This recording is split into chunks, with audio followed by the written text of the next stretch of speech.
Have you checked the children? You're a little mad sometimes. Hi, I'm Chucky. Wanna play? Sometimes that is better. You're gonna need a bigger boat. What's up, everyone? Welcome back to the Horror Show. I'm Cecil Laird. Got Jaime and Fuego here. And we are back to do some reviews for you guys, starting off with a series that we should have done a long time ago. We actually, I think, did a trailer reaction for it once upon a time. Yeah, way back, 2018. 2018, yeah. And it popped down on Shudder, and we just never got around to it. But of course, with the quarantine, we finally had some time, and I was like, you know what? I'm going to finally throw this on. And I threw it on. It's like 8 episodes. And it's on Shudder, and it's not like the Critters Shudder series where it was clearly a 2-hour movie just cut up into parts.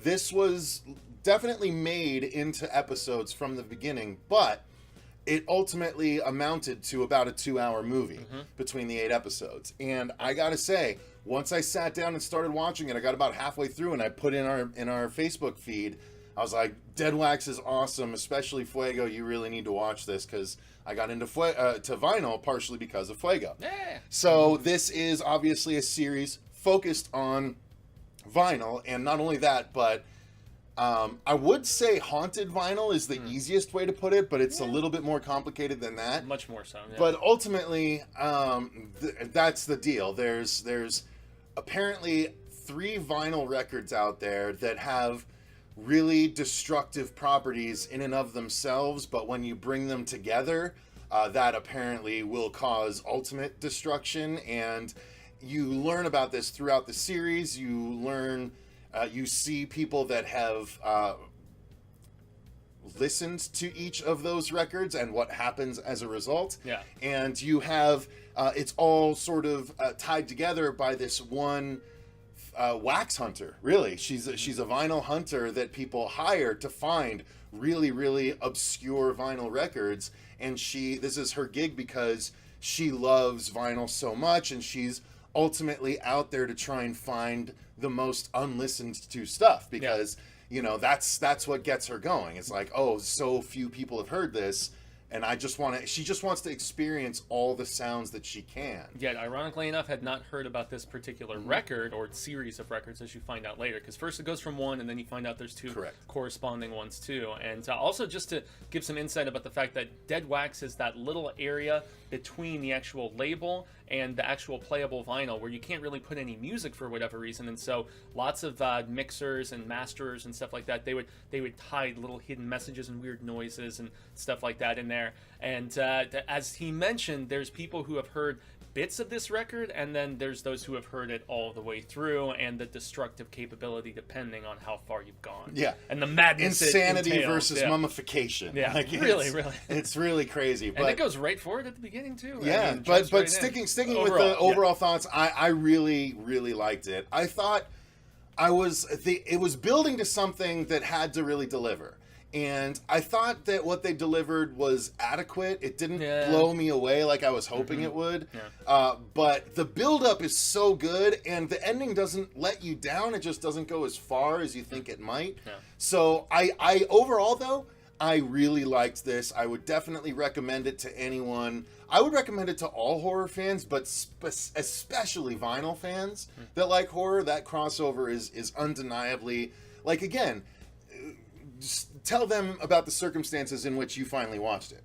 Well, the circumstances I finally watched it within were where he had told me about it earlier in that day, and I'd watched a couple other Patreon requests, and it was like 2 in the morning, and since I'm quarantine and working from home and not really doing much, I was like, oh, I'm not tired. Should I throw this on? I threw on the first episode, and they're all less than 20 minutes. I think most are like the 12 to 15 minute range. 12 to 15, yeah. Yeah, and if you include the opening and closing credits, maybe even less. So I watched the first episode, and I immediately went to the second, went to the third, and the third, if I recall correctly, was maybe my favorite, where it jumped back to this particular DJ. Yep. It's one of the longest episodes, but it's really cool world building. Oh, no, yeah, I know. I think that was 4. I think that was basically the midpoint episode. Yeah. But I stayed up till 4 in the morning. I just watched all 8 episodes in succession, and I was just completely captivated. There was just no way He to put turn. that in the feed, and I couldn't fault him for it. I was like, yeah, dude, I understand. Like, for vinyl lovers, this is a really engaging story. And for horror lovers, it's still really engaging. It's well told across the episodes. So yeah, that's we kind of covered the story. Yeah. But Also, go ahead. Yeah. Also, as a sound engineer and somebody who has a degree in audio production technology, some of the storytelling deals with weird frequencies of sound and just how they can affect people. And they talk about how, the hearing of dogs is a little bit, higher and more defined and distinctive and stuff like that. So, I mean, that's something that the particular producer that we find out was behind this record and those two other corresponding ones. I mean, yeah, he was doing some screwy shizzle, man, and it just turns into this interesting hunt for our lead character after somebody close to her listens to a portion of the record, an ex-boyfriend. So our collector lady, to segue back into the story, she finds out about this record from a guy that she was hunting something down from. Ironically, she'd never heard about it, so she is fascinated and captivated, and then rather conveniently, perhaps, an ex-boyfriend, is the one who was listened to it when he was actually investigating the scene of a death for somebody who had listened to it in its entirety. He listens to a portion, and so it just kind of goes from there. But I did like her consulting with Ted Raimi as her expert on the technological side of things. I thought he was a cool character when we got him in there, and also the flashing back to the initial DJ who kind of brings this back into the forefront of public consciousness because he talks about it on a live show, and then has his opportunity to go track it down himself and listen to it. And then it might be the back half of the episodes, and we don't want to get too spoilery into what happens with that, but it's a fascinating premise, and I really dug the hell out of it, with just almost having a cigarette burns John Carpenter type of vibe, in the fact that was a film where people watched and they went crazy and lost their minds, and this is something you listen to and you'll go crazy and lose your mind. So yeah, I'm into this sort of stuff, man. And the acting was I thought the acting was all on point. I mean, I think you said I took some exception with our lead lady. The lead lady. I didn't have that problem. She was a little stiff for I thought me, I liked her. I didn't have a problem with her character. I liked all the characters. They all